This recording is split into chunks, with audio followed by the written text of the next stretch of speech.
welcome to yet another episode of Backseat Designers, which you may recognize as the show where three friends sit together and bitch about adventure games. Now today we're probably going to branch out into different genres, but the adventure game is where we come from, and thus that's where we're going to point back to.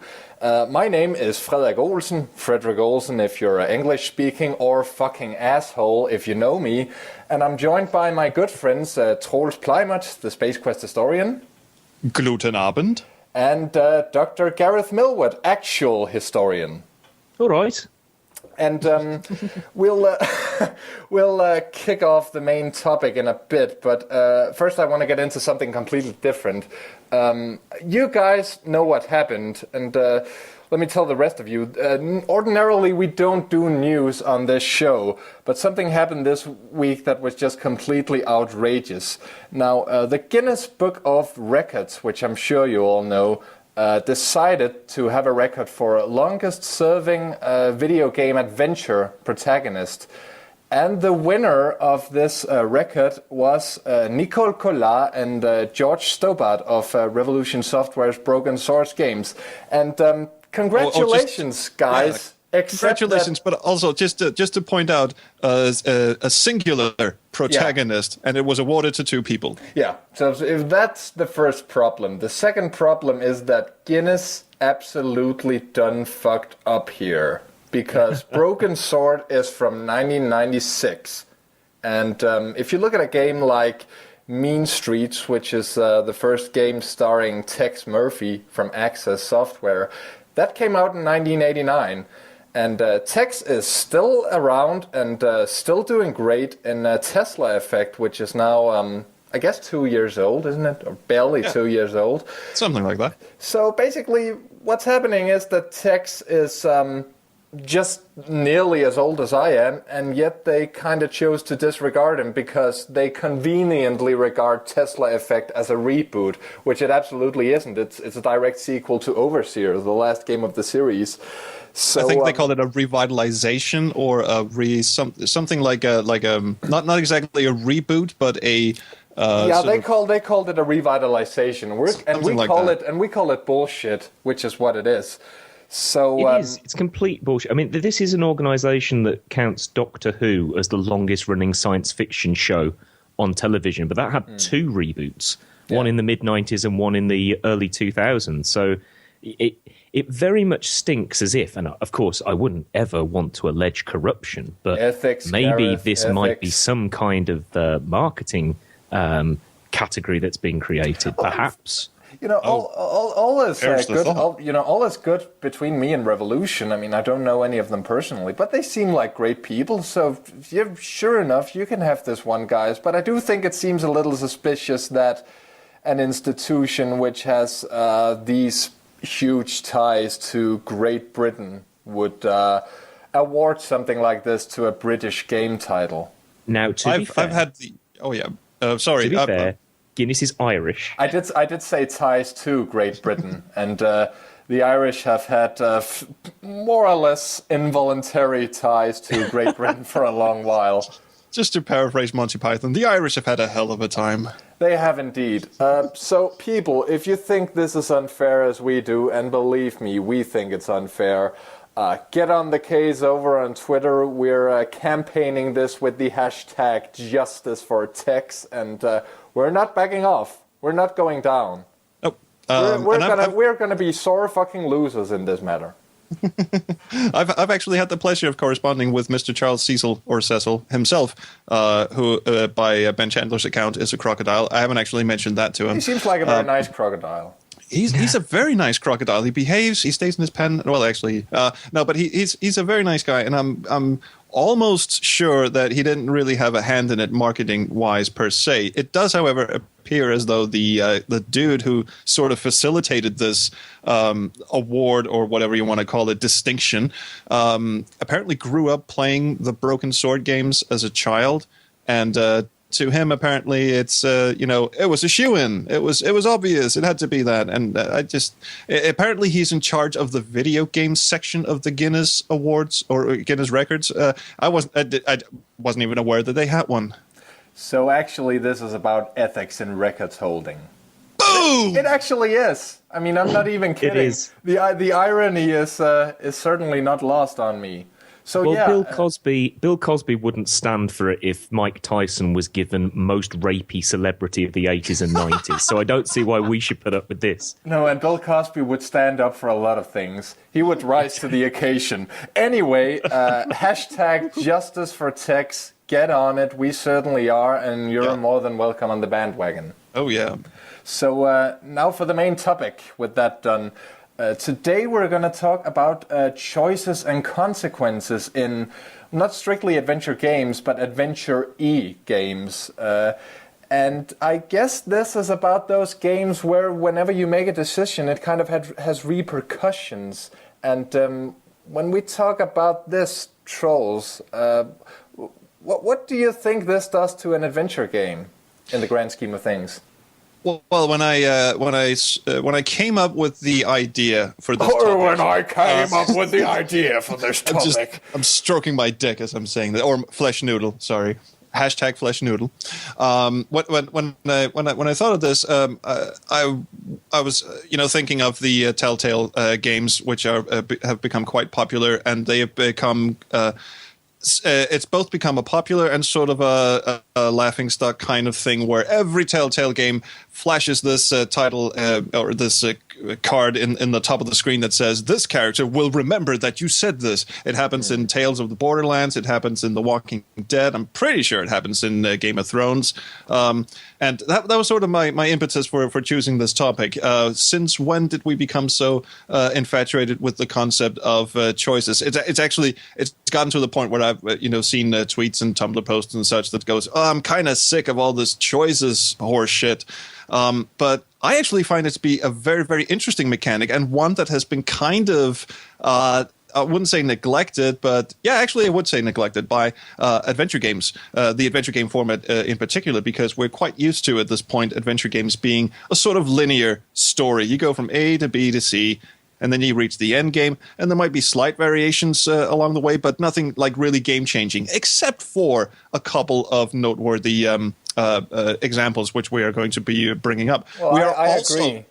We're also going to be bringing up, and this is why I had Frederick preface this with that we're going to be branching out, because I would dearly love to see adventure games actually get on this bandwagon. I don't know, heresy, but there are many games outside of the adventure game genre that do this really, really well. And I was thinking we could bring up some examples of games outside the adventure realm that do this really well, and sort of try to hint at how adventure game developers could take this mechanic and work with it. But Trolls, Telltale games are adventure games. I agree. I very much agree with everything you said. Something that has always bothered me in classic adventure games would be whenever you have a conversation with an NPC in an adventure game, and you have the option to tell them something inflammatory that makes them tell you to fuck off. But then, they're all peachy again a second after. You can walk up to them, you can click talk on them, you can resume the conversation from where you left off, and it kind of beckons a bit more suspension of disbelief than what I can usually muster. This character was supposed to be pissed off at me. At least have him tell me to come back later or something, or have him tell me to do something for him. Everyone has selective amnesia in adventure games. Yeah, exactly. Whenever the designers, you can kind of see the adventure game designer painting himself into a corner and then just going, fuck, well, maybe this wasn't so good an idea. Tell you what, I'll ignore everything that led to this. Okay, I was going to jump into my first example, which I just thought of and that I haven't mentioned to you guys pre-show, but I think Gareth might like to get a word in edgewise about the general topic of this. At least I hope so. Well, I think you've basically covered the general points of it, but I think having it's not even about having necessarily alternative storylines, but about having alternative tones to the way the story's told by the actions of you as the player. So if you go around being a dick to everyone, they'll be a dick to you, and that maybe the ending that you get will be a bit darker than it would be if you're nice to people. And I think at least one example of a game that's going to come up later will kind of cover that. But I mean, it is more difficult to tell stories in that way, but adventure games at least give you the option of doing it, and it's interesting to look at the ones that have done it.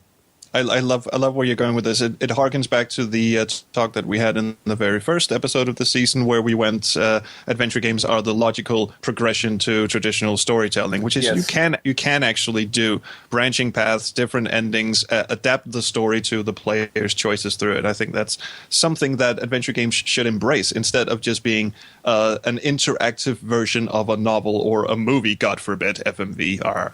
Yeah, it's great to have your consequences color the story, and I'm still not your choices and the consequences thereof color the story, and it's kind of puzzling to me that it's mainly something you see in action games. You know, certain action games have basically had this mechanic as the tagline. If you think of a game like the old LucasArts FPS Jedi Knight, that was all about choosing between the light side and the dark, and the outcome was very, very different depending on which side you chose. Oh yeah, and RPGs of the old Super Nintendo school have been doing this for ages, like since the early 90s, like Final Fantasy and Secret of Mana and God knows what else. Yeah, exactly. It's kind of puzzling to me, because I agree completely with Gareth. What we have here is like the extension of the old campfire story, where the reaction of people you're telling it to will color what you're saying. It's kind of that done within a computer space. So I'm kind of curious as to why this hasn't been done more often. But do give me the example that you thought of. I'm very curious. It's because I'm currently playing this game by Screen 7, or it was released by Screen 7. It was made by Harvester Games, called The Cat Lady. I'm playing it over on my YouTube channel. Right. Plug. It's a great name. Yeah, it is, and it completely belies, or I was going to say belittles, but it completely derails you from the actual content of the game, because the game is quite horrifying, and it's got this cutesy name, The Cat Lady. But it's psychological, gory, horror, all slapped together. It's very nice. And in it, you play the suicidal woman who becomes immortal, which is like the worst punishment you can throw at someone who's suicidal. But and she has to defeat these 6 parasites, whatever. The good thing about the game is that it does shape you. It shapes the story depending on how you progress through this, how you interact with people. There's a section that I just played where you're back at your apartment and things are really heating up for our protagonist, Susan. She's just, killed her first parasite, and she's all over the place. She's still kind of, suicidal. So she goes, okay, I'm going to have a coffee and a shower and just try to relax. And two little meters come up on the screen. There's an anxiety meter and a calm meter. And every time something that causes anxiety happens, the anxiety meter fills up, and vice versa. And the lights go out. The neighbor knocks on the door and says, "Will you keep the fucking cats quiet?" The shower runs out, and you basically have to sort of avoid these obstacles, because if you don't, the protagonist will have a nervous breakdown. Set to engaging 90s-ish industrial music. You're describing The Sims right now, aren't you? Not really, no. I wouldn't put The Sims in the same context, because The Sims is really kind of a sandbox game. We probably should defer to Brian and Bianca over the Square Waves FM podcast for a Sims discussion, but it's really more of a sandbox, more of a godlike game, at least I would think so, because, random shit happens in The Sims. This puts you on, 2 somewhat linear paths, and with deviations across these linear paths will lead down different linear paths. It's all been predetermined by the designer, but how good you are at solving the puzzles will put you on a certain path towards a certain ending. And you can then go back and play the game and try to be a little better at keeping poor old Susan's sanity in check, and then, possibly get a better ending. I like that. I like that a lot, especially because you're dealing with some very complex emotions here that are very susceptible to the consequences of the choices you make. So it's kind of like the perfect vehicle for something like this.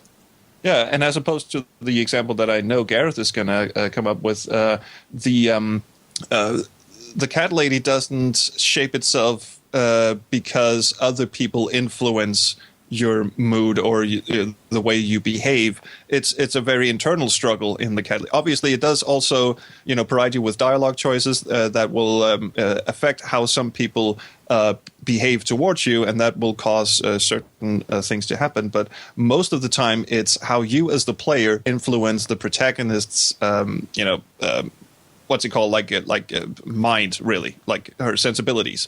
Right. So you, as the player, have direct influence over just how fucked up the protagonist is at the end. And I'm sure your playthrough is pretty fucked up at the moment. I'm awful at it. There have been comments on the YouTube videos like, you can actually prevent her from having a nervous breakdown. And like, oh fuck, I'm on that. Well, as long as that's not comments to videos you've taken of your real life going about, I suppose it's fair enough. Well, this actually brings up a point, because quite a lot of because of social media and Let's Play videos and various other kind of things, people can see how other people have played the game.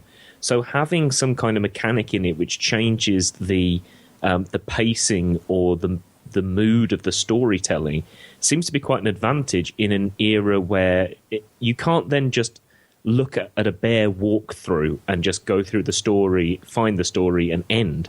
Actually, the way that you play, your experience will be ever so slightly different from someone else's. And at least on a very superficial level, that gives us more to talk about. That's a very good point, because how great was it way back when in the 90s when you had, all your neighborhood friends gathered around, huddle around a computer screen looking at this game that one of you were playing, and you were all in awe about what happened. Well, think how cool it would have been if someone would have gone, wait, that's not what I did. What you've triggered now is completely different. I've never seen this before. This is so awesome.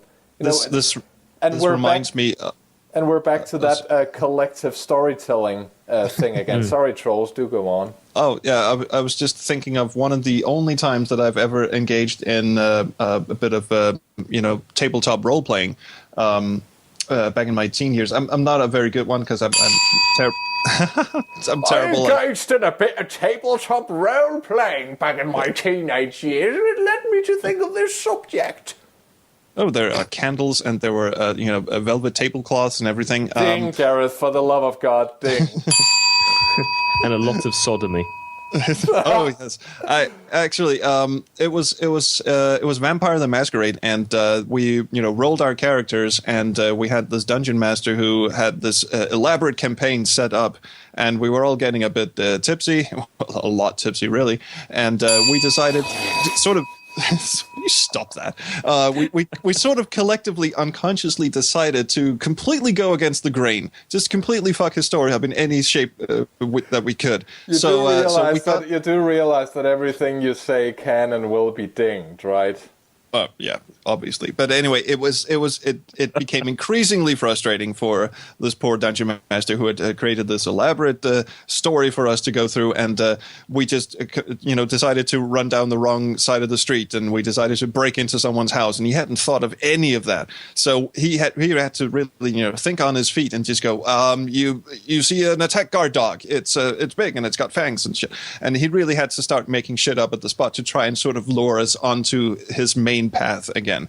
And I it was not very nice of us to do that to him, but I do quite like the idea of adventure games giving you that same sense of freedom, as in okay, there's a house, I could knock on the door, I could kick the door in, I could scale the walls and break a bedroom window. All of these are viable options if you are a complete lunatic. So why doesn't the game let me do that? That's actually that's very appropriate to Gareth's example. I started saying that before you started speaking, so I guess what I mean to say is, sorry I intervened, do carry on, Gareth. Oh, sorry. No, I completely understand my role in life. Well, that's why you're an academic. Exactly, yeah. I just sit in the corner and wait for my turn, which never comes. No, I was going to say that Scott Murphy has said in the past that he kind of felt that the parser was kind of a game between the player and him as the coder and the writer of the game. And to a certain extent, I mean, a lot of those parser games did have a linear story, but within that linear story, you could use different verbs, different things, and the coder had to think of what it was likely that a player would try and do. And so there's this kind of game really between the coder or the writer and going, okay, so here's all the objects that are here. What might a person try and do? And giving people the freedom to try it, but also sort of keeping them on a particular narrative. I mean, it's a challenge, but certainly a very interesting one. Mm-hmm. Would you like to bring up your example, even though it's not a text adventure? But it's very relevant here, I think. It's very relevant to our tastes. Well, I will. Before I do, though, I'm going to bring up an example that I didn't necessarily tell you about, but then I thought about it and thought, oh, okay, here's an example. I've been doing some research for my work, which doesn't normally happen. I usually sit around playing adventure games, but this time it was a mixture of history and adventure games.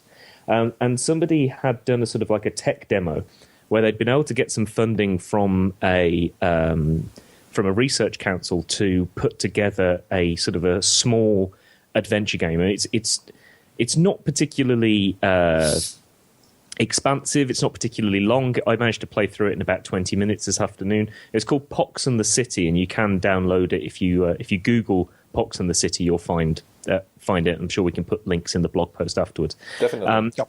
But the choices that you can make in this is the idea is that you're right at the beginning of the 19th century. You're a doctor who has decided that vaccination is a great idea, and you can choose which way you take the story. You can either be a philanthropist and make sure that every decision you make is for the good of the town. You're willing to pay for everything yourself, or you can be the entrepreneur.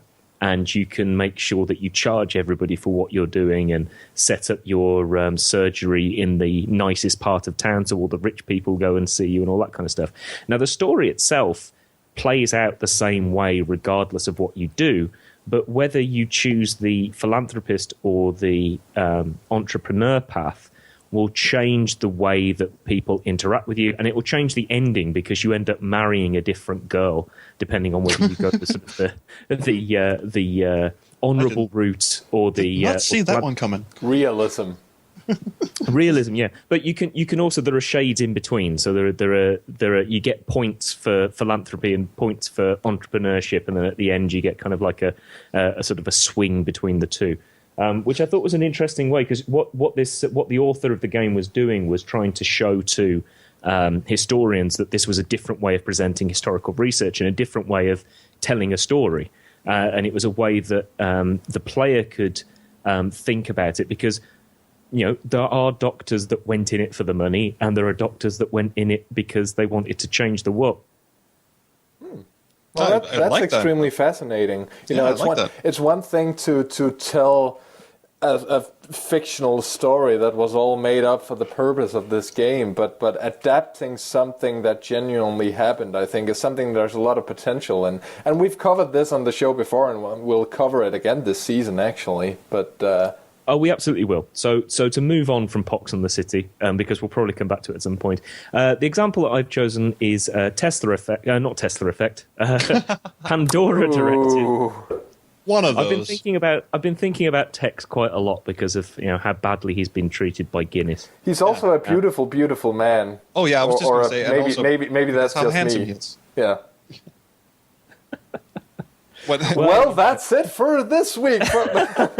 No, the company that makes Guinness now made thalidomide in the 50s, so Can I just have an aside? When I was a kid, preteen, I was really sick of my high-pitched voice, and my voice broke very, very late in life. And the reason why I have this sort of nasal voice is because I played Under Killing Moon before I grew pubes, and I decided I really wanted a deep voice, so I started emulating Chris Jones's kind of, throaty, kind of nasal voice, and I think it kind of stuck. I think it's like muscle memory now. I don't actually have a deep voice. My real voice sounds like this. I think we all want to be Tex Murphy. I mean, I do the same thing. If I ever smoke a cigarette, which is something I hate, but sometimes I do it, then I'm channeling Tex Murphy. I want a trench coat because of Tex Murphy. Anyway, do go on, dear doctor. Well, Tex Murphy is great. I've heard him say, well, that didn't work, far too often this week, but I did manage to play through it. And what I quite like about that one is that the story overall tends to go down the same route. I mean, it has to, because it's an FMV game from the 90s, limited amount of data to play with, so you can't record a video for every eventual possibility. But there were multiple endings to the game along different categories, depending on how you treated the characters during the game. So there's lots of non-playable characters that you can interact with. If you choose to be very nice to them, then you may end up sort of running off with the girl and saving the world and all that kind of stuff. If you end up being a complete arsehole to all of them, you may end up getting killed and ending up with nothing. But you can still get to the end of the game, play out the story, and really get a rich interaction with the world. But the tone of the game will adapt to the way that you behave. If you are a dark person, the tone of the game will be very dark. If you're a lighter person, it will be a lighter tone. And if I remember correctly, Tex even... I'll make it quick. If I remember correctly, Tex even makes a comment to that aspect of the game. If you go full-on dark and he gets killed, he will, from beyond the grave, comment that, man, that didn't seem like me at all. Why the hell did I do that? Yeah, and what I really like about the Pandora Directive is that, as Gareth says, the path that you end up on is predominantly decided by how you interact with NPCs. Most of the actual game itself, the locations that you visit, the puzzles that you solve, are identical, regardless of what path that you're on. It's how the game, the tone of the game changes. So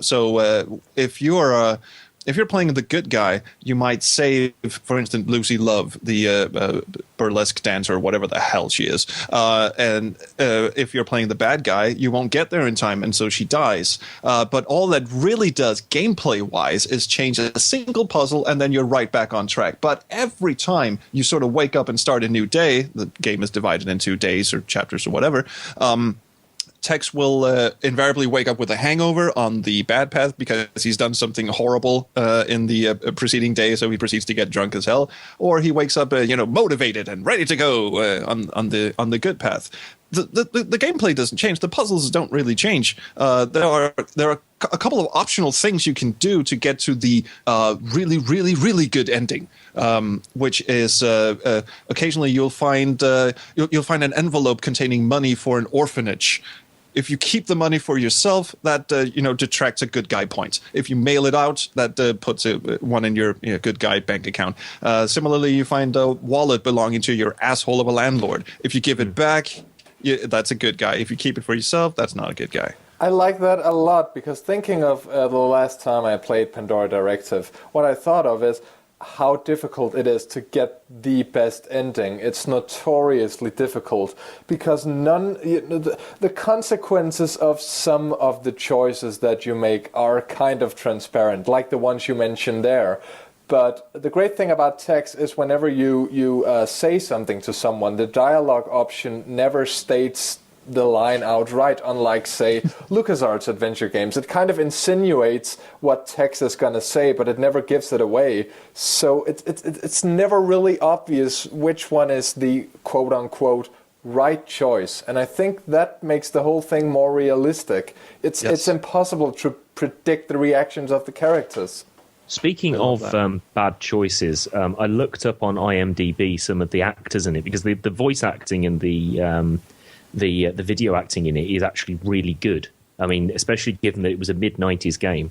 They obviously put a lot of effort into finding the right cast and using people that could, talk, which put them ahead of a lot. Well, that was a prerequisite. Puts it ahead of Phantasmagoria at any rate. But the actress that plays Lucy Love is listed on IMDb as having a birth date in 1986, which would have made her 10 when she played Lucy Love. Now, if that is actually accurate, that is yet another reason why the police are going to seize my hard drive. So, Bill, Mr. Cosby, what have you been done lately? Well, I've been playing this game called the Pandora Directive. It features some very lovely performances. No, she is not 10. She is not 10. Or is she? Anyway, that wasn't exactly the bit that segues nicely into my example, but the bit preceding that, the bit about transparent choices, or Speaking of paedophilia, or oblique choices. Yeah, It's been a while since we've heard from our good friend Ian Watkins, hasn't it? yeah. That's a very rickety segue. I'll try to save it anyway, and I'm sure I'll fail. No, the bit about not being able to predict the consequences of your choices leads into my example, which is completely unlike that, because I instantly thought of Mass Effect when we did this. And in Mass Effect, you can, they even have terms for it. You can choose the Paragon dialogue options or Paragon actions, which are these heroic, extremely sympathetic actions, or you can choose to go Renegade, which is more of, if not completely unsympathetic, then more kind of a rogue thing. You'll punch someone in the face because he's distracting you from an important mission, whereas in Paragon you'll actually spend the time to distract him in a more peaceful manner to get past him. And I think it's something Mass Effect did to great effect, pun intended, but it's always kind of obvious where you're heading. And I guess that's kind of why people got so disappointed when they ultimately decided to drop the whole thing to the floor in Mass Effect 3, where it pans out that this thing that they had been promising all along, that every single choice will affect the end game, was completely untrue. You basically get a choice between 3 endings, and which endings you can choose from depends solely how you perform in the EA shitty multiplayer tag-along game. So... It looked good in the first 2 games, let me put it that way, then it completely fell apart. But that's one adventure-like game, certainly also with RPG and action elements, where you have that kind of decision-making, which may not affect the end game, but it affects the experience as well and the tone of the game, like in Pandora Directive. Well, let me ask you a question.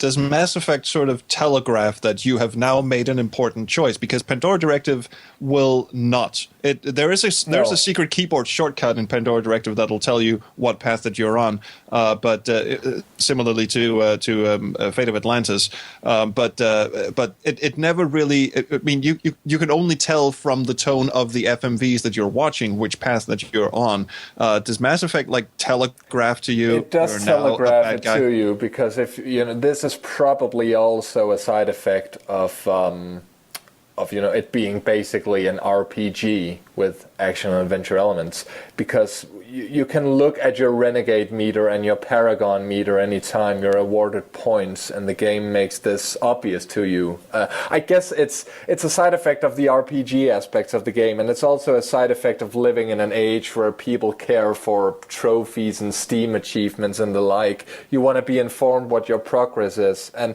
in my opinion, this is detrimental to this experience. I would prefer not having those choices telegraphed. If you could go into the options menu and turn it off, I absolutely would. Well, one example I can think of that's... you said that actually what you do in the third game doesn't really matter, and then you're giving a choice of endings at the end. Well, the problem was that the marketing campaign for the game went into this huge spin about how every single decision you ever made during the entire series will affect the end game of the third game, because apparently it was always a trilogy.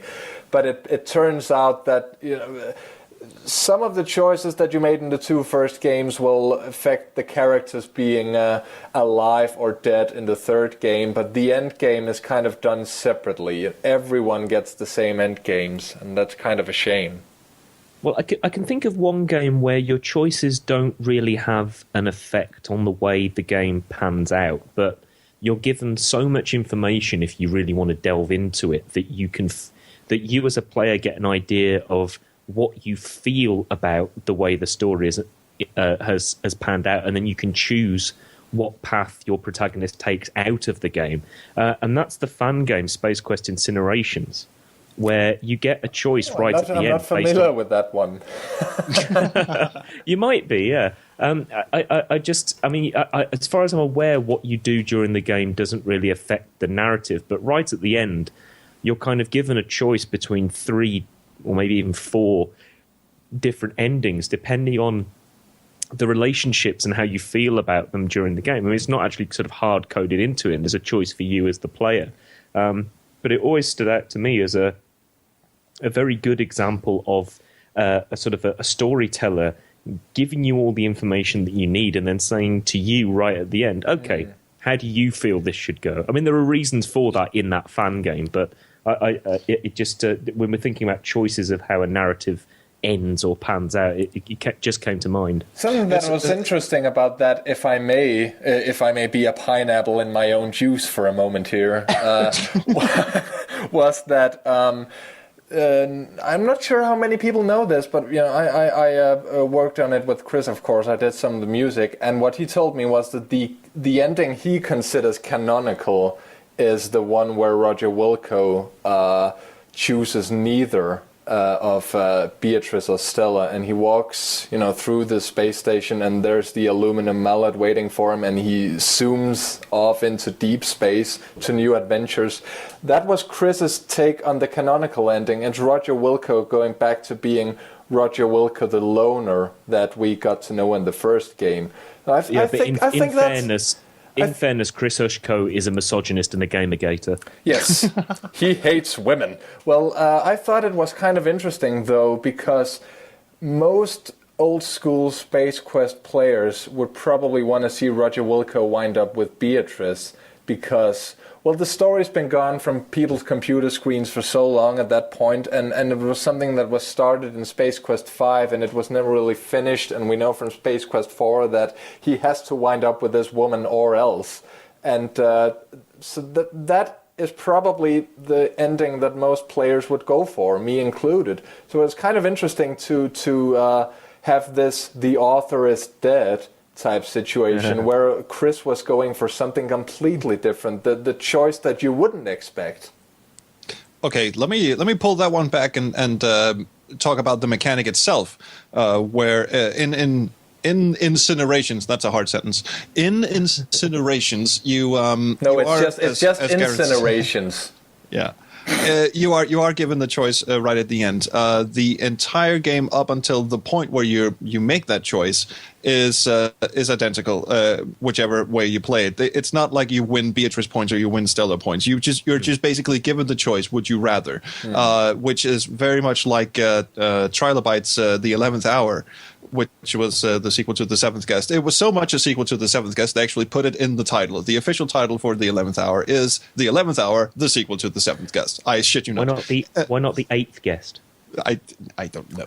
Backseat Designer Season 3, the sequel to Seasons 1 and 2. Yes, exactly. It also follows a quite linear path. As a completely linear path throughout the entire story, and then right at the end, Stoff pops up. The main antagonist pops up and gives you a choice between three women. Why is it always women you have to choose between? Anyway, he basically because of the misogyny in the gaming industry. Yes, yeah, it's this patriarchal anti-woman system. We should change this to SJW designers, but.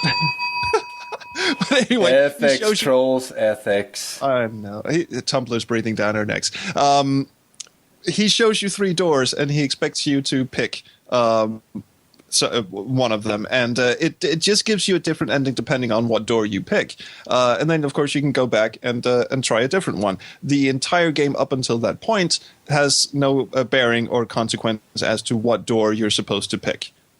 Can you pick the woman who was raped by the house? Because I know the actual tagline for this game should have been "The house is a rapist." Yes, and yes, you can. Yes, you can. She is one of them. Well, I'm sure she's very willing at that point to elope with someone. Not anything traumatic about having been raped by a work of architecture. And I shit you not, she is the quote-unquote happy ending. If you pick either of the other two women, you will inevitably die a horrible death. Is she in that movie called A Life as a House? I think that might be slightly appropriate. No, but actually, I was watching an X-Files episode last night called Too Shy, and the actress who plays Robin Morales in the 11th Hour has a little bit part in it, and I was just sitting there going, I know this woman. I know. Oh, wait, she was wearing a skin-tight white T-shirt in that horrible game. Oh, God. Oh, she can actually act. Cool. So, yeah, a bit of an aside there. So why don't I lead us down a path of... we've been talking about how the player can influence the story depending on the choices that they make. But what if the game itself is fucking with you? Where, of course, your actions do matter, and the way you play the game actually matters. But the game itself is also sort of affecting the way that you play it, instead of just sitting back and waiting for you to have a decision. And Go ahead. The game I wanted to pick out is Undertale, because even though very good things about this, I am completely flabbergasted about how good this game is. It looks, it looks like this very cheap sort of RPG mid-90s Super Nintendo knockoff, but the underlying mechanics of it are just staggering.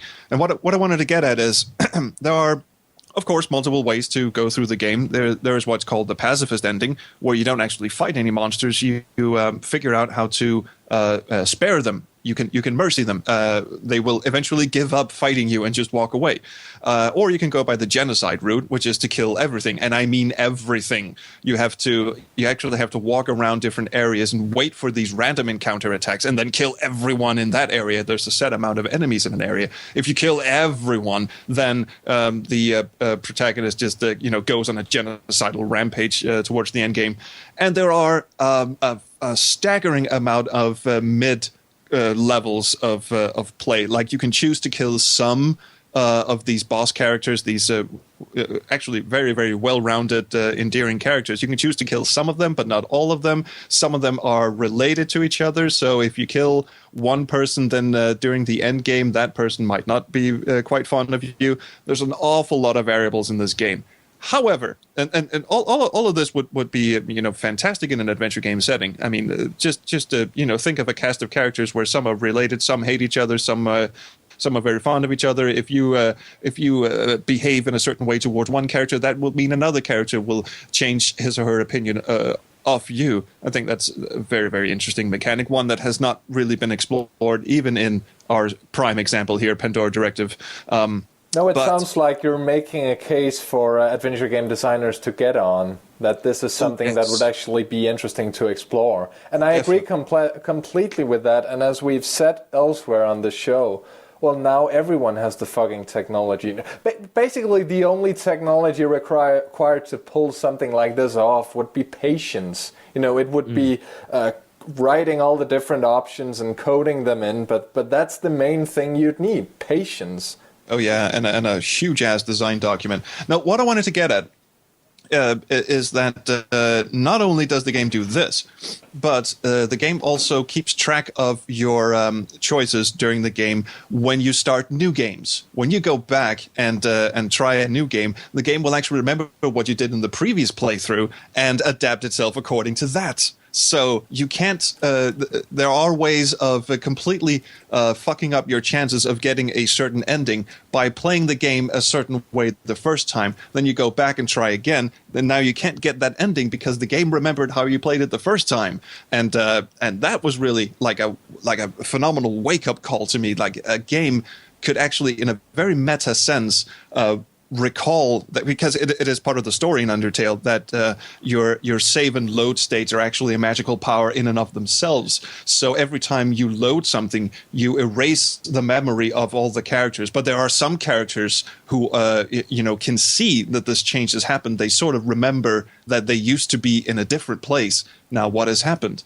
That's extremely fascinating, and it recalls a discussion we had way back when about game length. Replay value. When is a game long? When does it have replay value? And this, I was going to say girth, but I don't think it's necessary right now. But that's kind of interesting in terms of replay value, isn't it? I mean, it certainly adds replay value that you can make an imprint to the extent where characters will kind of be deja vuing about what you did last time around. And I really, of course, it does. You would have to sort of make an excuse as to why the characters are able to remember what you did in a previous playthrough. Have you guys ever had a real life deja vu? They feel completely improbable, and they are. Why would the characters in this virtual space not have those experiences? I think it's entirely plausible. Yeah, I really, really like the idea. I mean, you could have like a game that deals with time travel. You could have one where people will sort of remember, hey, the time period, like Back to the Future 2, the time period used to be different. What has happened all of a sudden? The game will pick up in the time frame that you left it in your previous playthrough, or something like that. I just like the idea of not only are you shaping the narrative, and then the author has to think of all these different paths. The game itself also shapes the way that you play it. Yeah. What are you guys typing in the chat? Well, we're just... I think Gareth is worried that we'll overstay our welcome eventually. Oh, dear, I'm sorry. I didn't even have the chat open. Okay. Don't open it now, for the love of God. Don't open it now. I see a lot of shouting at me, and then just a sentence from Gareth going, oh, let him be. let the kid have his little... Yeah, if you're listening to this, it's entirely possible that I'm just going to stop recording at some point, and the epilogue you hear will just be me recording something afterwards and tagging it on. No, all I was doing was giving a slight indication of how long we've been talking, and what we've ended up doing is breaking the fourth wall. Oh, yes. Very meta. Okay, I will shut up and let you guys take us on home. No, I thought that sounded extremely fascinating, and I think we came away from that speech of yours with a few advices to what adventure game designers could do. Do you have anything to add to that, Gareth? Well, first of all, I'd actually like to take up the end of the conversation in the After Dark, if that's possible. Absolutely. And secondly, I want to... If the point of this show is to backseat design and to give advice to adventure game designers, I don't want to say that every adventure game has to have multiple endings, ridiculous multiple plots, because sometimes you do want a linear story, and there's an artistic merit to that linear story. You do. But games like the first Gabriel Knight, which works great as a novel also, kind of needs to... It's a story that needs to be told the way it is, because it's brilliant. So yeah, you do have those games as well, I agree. Agree completely. And if you intend on making a series of games as well, there have to at least be some common elements to it in order for you to be able to tell a cohesive story over multiple chapters. But what I would like to see is a lot more just experimentation with... Sorry. But what I would like to see is a lot more experimentation with the ways in which you can tell stories. I mean, stories don't necessarily have to have a linear narrative. They don't necessarily, nowadays, have to have the same narrative for everybody that comes to them. And I think Undertale, if nothing else, is a work of art.